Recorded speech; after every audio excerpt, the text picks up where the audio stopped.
भी फीके हो गए। इतना फीका कर दिया विरोधियों ने, इतना फीका कर दिया विधर्मियों ने कि जब देखो जब त्योहार आता है और ये अपनी चाल चलना प्रारंभ कर देते हैं। मावा नकली है, दूध नकली है, मावा नकली है, दूध नकली है, और इनकी निगाह में वो चॉकलेट असली है। घर के पकवान नकली, घर का भोजन नकली, भारत की भूमि पर बनने वाला पकवान गुलाब जामुन, इमरती, भजिया, पकोड़ा, खोपरा पाक, अपने घर में बनने वाला गुजिया, पपड़िया, सब नकली है। बस बाजार जाओ, रक्षाबंधन का त्योहार है, एक टॉफी भाई बहन को, बहन भाई को दे दे, और इसको त्योहार कहते हो। त्योहार वो होता है जो घर की माँ घर में मिठाई बनाए और बच्चों को खिलाए, उसको त्योहार कहते हैं।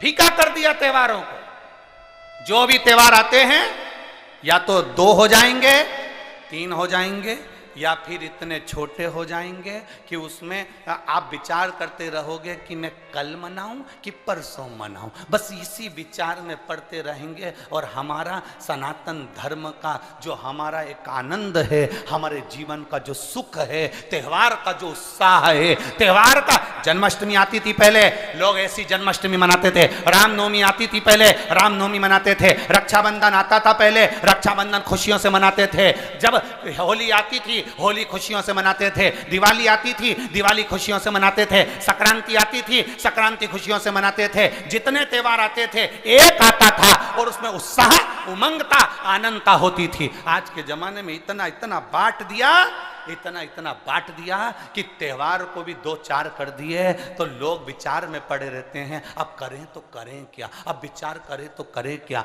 टॉफियों को इतना जरूरी बता दिया कि घर में मेरी माताओं के हाथ की बनी हुई गुलाब जामुन, खोपरा पाक, गुजिया और पपड़िया कोने में पड़ा रहता है, और वो टॉफी एक मूल हो जाती है, एक चॉकलेट मूल हो जाती है। और हम समझ नहीं पा रहे विधर्मियों को, हम सोच नहीं पा रहे कि हमारे सनातन धर्म पर कुठार प्रहार है ये,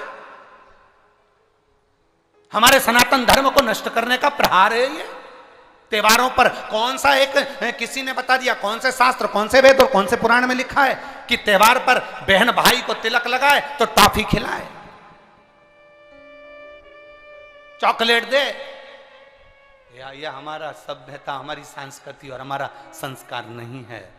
यहाँ तो ये नियम है, बहन भाई को जब राखी बांधे तो बांधने पर उसने अपनी माँ से जो मिठाई बनाई हो वो थाली में रखी हो और बहन भाई को और भाई बहन को खिलाए, तो माता पिता का आशीर्वाद उसके शरीर में पहुंच जाए, उसके जीवन में पहुंच जाए। हम किन ओर जा रहे हैं? और हम चिल्ला चिल्ला कर कह रहे हैं धर्म की अधर्म का, प्राणियों में विश्व का हो गया। सीधी बात। हम जा कहां रहे हैं? हम किस पथ की ओर, हम किस मार्ग की ओर जा रहे हैं?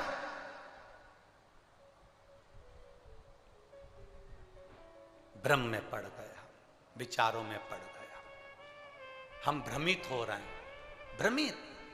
एक ने कह दिया, सियोर वाला महाराज कहता है शंकर जी पे चढ़ा हुआ जल पीना चाहिए, सियोर वाले महाराज कहते हैं बेलपत्री चढ़ी हुई खाना चाहिए। फिर कहीं का आ गया जिसको सियोर वाले महाराज का विरोध करना था, उसने कह दिया ना जल पियो ना बेलपत्री खाओ, नहीं तो तुम्हारा जीवन ऐसा हो जाएगा। ये विरोध शास्त्र का नहीं है, ये सियोर वाले महाराज का है कि इन्होंने अगर बोला है तो उसका विरोध करना, इन्होंने बोला दुर्वा चढ़ाओ उसका विरोध करना, इन्होंने बोला चावल चढ़ाओ इसका विरोध करना। और दुनिया के लोग उनके झाले में पड़ जाते हैं। हमारा नियम निवेदन है, ना तुम सीहोर वालों की मानो ना तुम किसी की मानो। गीता प्रेस गोरखपुर की शिव पुराण बाजार से लेकर आओ, उसको दिल से धीरे धीरे पढ़ो, उसमें सब मिल जाएगा तुमको जो सीहोर वाला अपनी व्यासपीठ से बोलता है।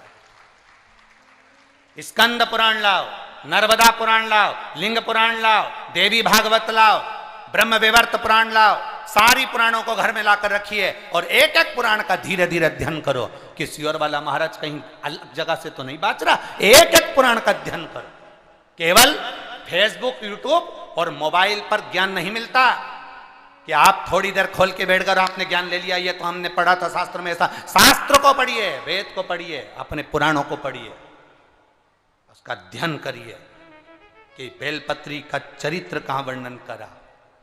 एक बेलपत्र दान का जो वर्णन हमारे शास्त्रों में किया गया, एक वृक्ष लगाने का फल हमारे शास्त्रों में कहा गया, एक भूखे व्यक्ति को भोजन कराने का फल हमारे शास्त्रों में कहा गया, उसको पहचानिए। एक नवयुवक लड़का अपने पिता के सिंहासन पर बैठ गया,